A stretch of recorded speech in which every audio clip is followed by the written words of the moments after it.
नमः शिवाय। कल की रात नाभिडांग ओम पर्वत के सानिध्य में रात को सत्संग करते हुए शयन विश्राम किया। रात को 2 बजे नाभिडांग से हमें निकलना था और वहाँ से लीपू लेक तक जाना था। देखिए, कैलाश मानसरोवर जाने के भिन्न भिन्न रास्ते हैं, लेकिन उसमें जो पारंपरिक हमारे यहाँ से मार्ग जाता है वो लीपू पास होकर निकलता है। लीपू पास बहुत ऊंचाई वाली जगह है और इस कारण लीपू पास में ठंडी भी अधिक होती है।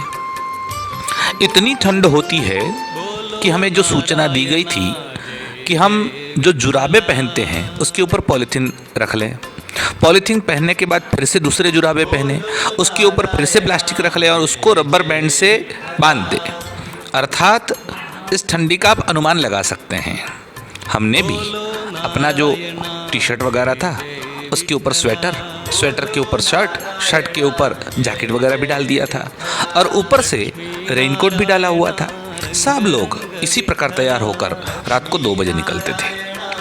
कारण तो ये कि सुबह तिब्बत में जो प्रवेश करना है तो चाइना गवर्नमेंट के रूल्स के हिसाब से प्रवेश सुबह 7 से 7:30 चाइना के समय के हिसाब से केवल आधे घंटे के उस समय में ही आपको प्रवेश दिया जाएगा। और अगर उस समय हमें प्रवेश करना है तो पहले से वहाँ उपस्थित होना आवश्यक था और इस कारण हम रात को अर्थात आधी रात को 2 बजे निकलकर करीब 3:30 बजे लीपू पास पहुँच गए थे। लीपू पास में ठंड तो बहुत अधिक थी और इतनी ठंड में भी ऊपर से बारिश की कुछ छींटें शुरू हो गई। बारिश क्या, बर्फ की वर्षा ही थी। कोई घोड़े पे बैठे थे, कोई नीचे उतरकर आसपास में साइड में जगह ढूंढ रहे थे। कहीं छोटी सी छत मिल गई तो उसके नीचे कोई खड़ा रह गया और कोई घूम घूम कर आनंद लेने लगा। बात तो ये थी कि वहाँ और कुछ नहीं था, चारों ओर बर्फ थी। रात का समय था, वैसे प्रातः होने को थी, लेकिन चारों ओर से केवल सन्नाटा। हवाएं तेज चल रही थी, इतनी तेज हवा कि ठंडी से गात्र शिथिल हो जाए। और ऐसी ठंड में करीब 1.5-2 घंटा सब खड़े रहे। जब सामने से लाइट दिखाई दी तो पता चल गया कि अधिकारी आ गए हैं और आधे घंटे में 2 काम करने होते थे। जो जत्था वापस आ रहा है भारत में उनको भेजना है और उसी समय इस जत्थे को चाइना में प्रवेश देना है। दोनों काम एक साथ होने वाले थे। दूसरी बात, ये जत्थे जो 1 और 2 आने और जाने का काम करते थे, उस समय जाने और आने वाले को अपना लगेज आधा किलोमीटर स्वयं ढोकर ले जाना है। तो आपने जितना भी लगेज लाया है, अभी तक तो हम केवल रक्षक ही उठाते थे और लगेज अलग से जाता था घोड़ों पर, लेकिन अब ये आधा किलोमीटर तो हमें पूरा लगेज अपना लगेज उठाकर आधा किलोमीटर ले जाना है। तीसरी बात, हमारी बैच जो प्रवेश कर रही है वो सामने वाली बैच का संपर्क करे, उनके पास जो चाइनीज रुपए बचे हों वो चाइनीज करेंसी हमको दे दे और उतनी करेंसी के इंडियन रुपीस, भारतीय रुपए हमने उनको देना है। मतलब इसका भी हमें व्यवहार उसी समय करना है। 2 अधिकारी छाता लेकर खड़े थे, 2-4 उनके आसपास में बॉडीगार्ड जैसे लोग भी खड़े थे और सबको एक एक करके प्रवेश दिया जाता था। हमने आधे घंटे में लीपू पास से तिब्बत में प्रवेश कर लिया। तिब्बत बहुत ही सुंदर जगह है। पृथ्वी पर सबसे ऊंची स्थानों में तिब्बत भी तो एक स्थान है और हिमालय का तो कहना ही क्या। इतना सुंदर तिब्बत, और तिब्बत के अंदर जाके हमको पहले ही तकलाकोट पहुंचना था। चाइना की बसें हमको लेने के लिए आ गई थी। उन्हीं व्हीकलों में सवार होकर सब तकलाकोट पहुंचे। सबके वस्त्र भीग गए थे। भीगे क्या, वस्त्रों को अगर निचोड़ा जाए तो पानी टपक रहा था। तकलाकोट पहुंचते ही सबको कमरे आवंटित कर दिए गए और हम अपने अपने कमरे में पहुंचे। सबने सबसे पहले वस्त्र बदलने का काम किया। थोड़े तैयार हुए, भोजन चाय नाश्ता जो भी करना था वो तैयार था और वो सब करके वहाँ से सब लोग तकलाकोट घूमने के लिए निकले। और तकलाकोट का बाजार भी तो था, भले ही बड़ा बाजार नहीं, थोड़ा छोटा बाजार था, लेकिन सुंदर था। और सब लोग घूमते घामते कोई जैकेट खरीद रहा था और सब ने, हमारी बैच में तो ज़्यादा से ज़्यादा लोगों ने वहाँ के चाइनीज़ जैकेट खरीदे और जैकेट लेके सब आए थे। बाकी भी थोड़े कुछ लोग और भी कुछ खरीदी कर रहे थे और तकलाकोट घूमकर हम शाम तक वापस अपने यहाँ आ गए। दूसरा दिन भी हमें वहीं विश्राम करना था। तकलाकोट में हमें 2 दिन बिताने थे। दूसरे दिन सब ने अपने कपड़े सुखा दिए, सबके कपड़े भी तैयार हो गए और सब पैकिंग वापस किया गया। लेकिन तकलाकोट में ही हमारे यात्री गौतम जी का जन्मदिन था और रात को सब ने जन्मदिन बड़ी सुंदर ढंग से उनको बधाइयाँ देकर बनाया।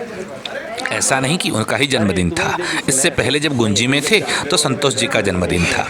तो संतोष जी के जन्मदिन में भी अलग से जो सामग्री थी उसमें से केक बनाकर सबने सेलिब्रेट किया था। आज गौतम जी का दिन था तो गौतम जी को सबने अभिनंदन अभिवादन किया, सबने उनको शुभकामनाएं दी, हैप्पी बर्थडे गौतम जी, और सबने गौतम जी का जन्मदिन वहाँ पर तकलाकोट में सेलिब्रेट किया। आइए आगे की यात्रा का अनुसंधान करते हैं। नमः शिवाय ओम नमः शिवाय हर हर भोले नमः शिवाय नमः शिवाय ओम नमः शिवाय ओम नमः शिवाय हर हर भोले नमः शिवाय डमरूधराय शिव डमरूधराय हर हर भोले नमः शिवाय डमरूधराय शिव डमरूधराय हर हर भोले नमः शिवाय गौतम सर हैप्पी बर्थडे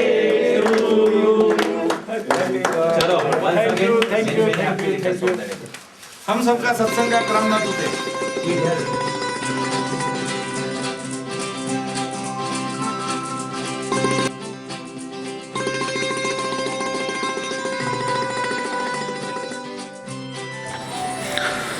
ओम नमः शिवाय। आज तकलाकोट से हमें दार्जिलिंग पहुंचना है, लेकिन आज का दिन कुछ विशेष है। जिस यात्रा के निर्धारित करके लक्ष्य सामने लेकर हम जो निकले हैं वो कैलाश के प्रथम दर्शन आज हमको दार्जिलिंग में होंगे। इतना ही नहीं, मानसरोवर का भी प्रथम दर्शन आज ही होने वाला है और साथ में राक्षस ताल के भी तो दर्शन होंगे। मित्रों, आज हम तकलाकोट से निकलकर दार्जिलिंग तक का सफ़र तय करेंगे। रास्ते में राक्षसराज रावण ने जहाँ पर तप किया और भगवान शंकर ने उनको प्रसन्न होकर वरदान दिया, वो राक्षस ताल पड़ेगा। वहाँ भी हम आपको राक्षस ताल का परिचय तो करवाएंगे ही, साथ में वहाँ से ही पास में मानसरोवर है। आज मानसरोवर का पहला दर्शन होगा। मानसरोवर का दर्शन जीवन में हो जाए, उसकी 71 पीढ़ियों का पुण्योदय हो जाता है, अर्थात उनकी 71 पीढ़ियाँ आज से मुक्ति को प्राप्त हो जाती है। और आज वो दिन है जिस दिन हमको मानसरोवर के दर्शन होने वाले हैं। और साथ ही सायंकाल दार्जिलिंग होटल में पहुंचते ही होटल से ही सीधा कैलाश का प्रथम दर्शन भी आज ही हुआ था। आज का हमारा विश्राम दार्जिलिंग में होगा, रात का सत्संग दार्जिलिंग में करेंगे और फिर अगले दिन हम कैलाश मानसरोवर की परिक्रमा प्रारंभ करेंगे। कैलाश की परिक्रमा का परिचय कल हम आपको कराएंगे।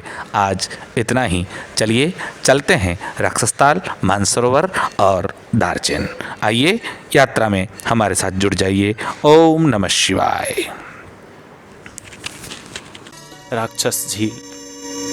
राक्षस झील के अंधकारमय पानी के नीचे मांसाहारी राक्षसों के छिपकर बैठे होने की धार्मिक मान्यता के अनुसार इस झील का नाम राक्षस झील पड़ा है। अंधकार और विनाशक शक्ति का प्रतीक माने जाने वाले इस झील से धर्मानुरागियों के दूर ही रहने की मान्यता है। धार्मिक किंवदंतियों के अनुसार इस झील का पानी विषाक्त एवं प्राणघातक है। हिंदू मान्यता के अनुसार त्रेता युग में रावण ने इसी झील में बैठकर कठोर तपस्या के बाद महादेव को प्रसन्न किया था। यह झील 4540 मीटर की ऊंचाई पर है। मानसरोवर के पवित्र पानी इस झील के पानी के विष को समाप्त करने के उद्देश्य से मानसरोवर और राक्षस झील के बीच एक सुरंग के जरिए मानसरोवर का पवित्र जल राक्षस झील में मिलाया गया है। इसी सुरंग से एक सुनहरी मछली भी राक्षस झील में भेजी गई। जब वह मछली राक्षस झील में जीवित ही पाई गई तो लोगों की इस झील के प्रति रही नकारात्मक मानसिकता में परिवर्तन आई और लोग इस झील के नजदीक जाने भी लगे। लेकिन अभी भी जटाटवी गलज्जल प्रवाह पावितस्थले कलेवलम्ब्य लम्बिताम्बुजङ्ग तुङ्गमालिकाम् डमड्डमड्डमड्डमन्निनादवड्डमर्वयम् चकार चण्डताण्डवं तनोतु नः शिवः शिवम्।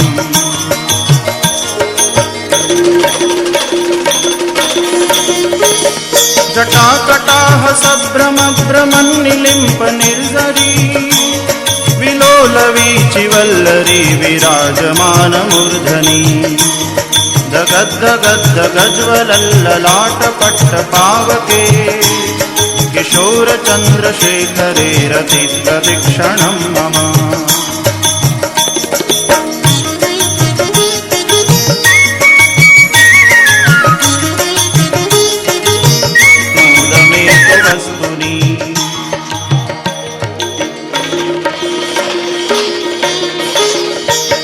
जटाभुजंग पिंगल स्फुरत्फणामणिप्रभा कदम्ब कुङ्कुमद्रव प्रलिप्त दिग्वधूमुखे मदान्ध सिन्धुरस्फुरत्वकुत्तरीय मेदुरे मनोविनोदमद्भुतं बिभर्तु भूतभर्तरी।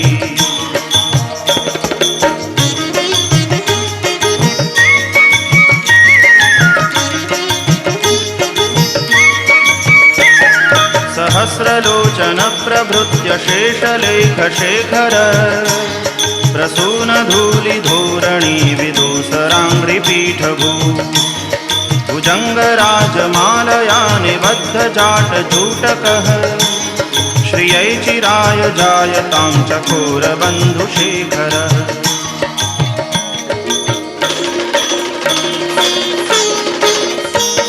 ललाटचत्वरज्वलज्जनञ्जय स्फुलिङ्गभा निपीतपञ्चसायकं नमन्निलिम्पनायकं सुधामयूखलेखया विराजमानशेखरं महाकपालिसम्पदे शिरोजटालमस्तु नः।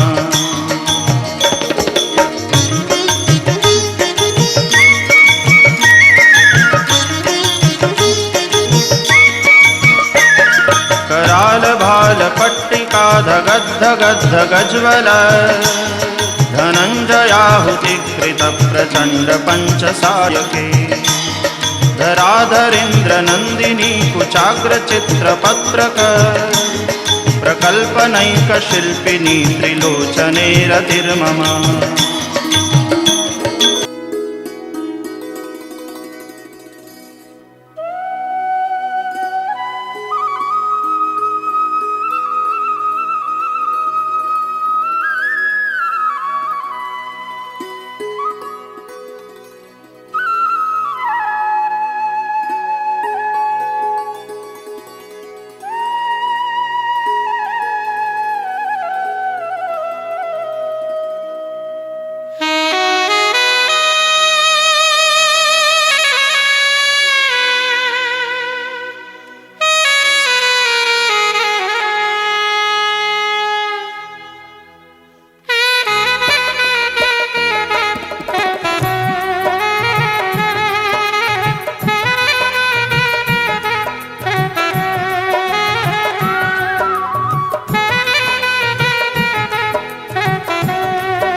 मानसरोवर झील। मानसरोवर झील को मानस भी कहते हैं। मानस का अर्थ मस्तिष्क व चेतना होता है। इस हिसाब से मानसरोवर झील चेतना या ज्ञान की झील के रूप में भी हमारे बीच परिचित है। यह झील समुद्र सतह से 4580 मीटर की ऊंचाई पर अवस्थित है। मानसरोवर झील ने हिंदू और बौद्ध धर्मावलंबियों के बीच गहरा धार्मिक एवं आध्यात्मिक संबंध बना दिया है। मानसरोवर झील की परिक्रमा कर इसके पवित्र जल से स्नान करने पर जीवन में जाने अनजाने हुए सभी पापों के धुल जाने एवं शरीर में रहे संपूर्ण रोग व्याधियों से मुक्त होने का धार्मिक विश्वास है। साथ ही इस स्नान से सदा के लिए अपना यौवन और शक्ति कायम रखे जा सकने की भी मान्यता है। इस झील से जुड़े किंवदंतियों के अनुसार भगवान शिव और पार्वती प्रत्येक रात 2 से 4 बजे तक इस झील में स्नान करते हैं और इस स्थान पर रहने वाले सभी धर्मावलंबी शिव पार्वती का पूर्णिमा की रात को प्रत्यक्ष दर्शन कर सकते हैं। मानसरोवर झील हिंदुओं के लिए अत्यंत पवित्र स्थल है। मानसरोवर झील से उत्तर में कैलाश पर्वत, पश्चिम में राक्षस झील अवस्थित है। इस मानसरोवर झील की वृत्त 102 किलोमीटर है। इसको पैदल परिक्रमा करने के लिए 3 दिन तक लगने की बात स्थानीय वासी बताते हैं। झील के किनारे राजहंसों को तैरते हुए देखा जा सकता है। हिंदू मान्यता के अनुसार जीवन में एक बार यहाँ पहुंचना ही चाहिए। हरि ओम तत्सत्। हरि ओम तत्सत्। हरि ओम तत्सत्।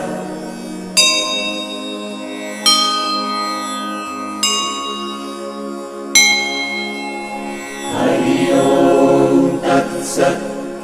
हरि ओम तत्सत्। हरि ओम तत्सत्।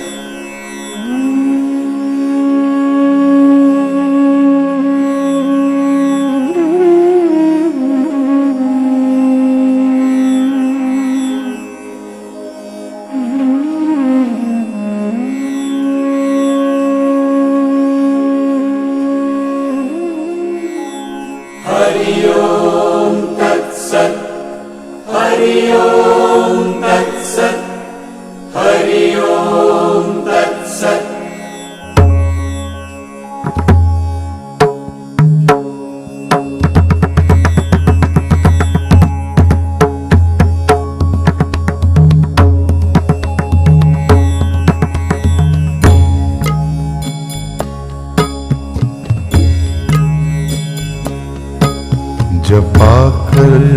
जपा कर मन से जपा कर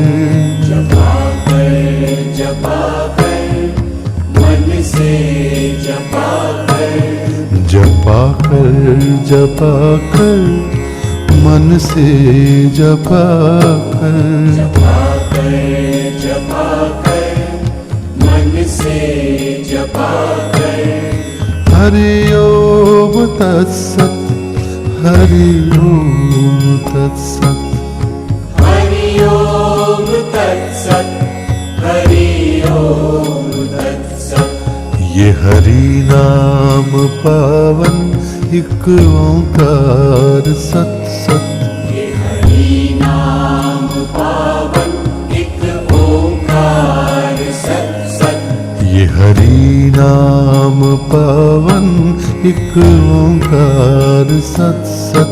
ये हरि नाम पावन एक ओंकार सत सत।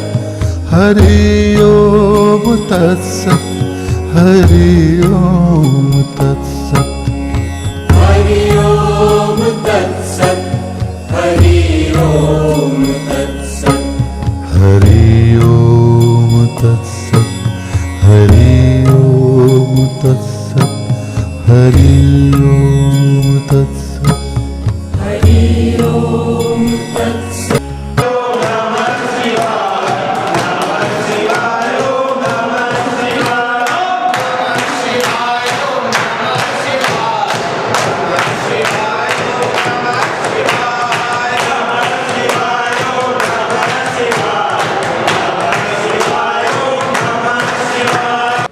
अनंत कोटि जन्मों के पुण्य का उदय होता है, तभी इस यात्रा का संयोग होता है। विचार आए यात्रा का तो भी बड़ी बात होती है। कैलाश मानसरोवर मुझे जाना है, ऐसा संकल्प हो मन में, वो भी अपने आप में बड़ी बात है। तो फिर अगर कैलाश तक हम पहुंच जाएं तो इससे ज्यादा बड़ी बात और क्या हो सकती है।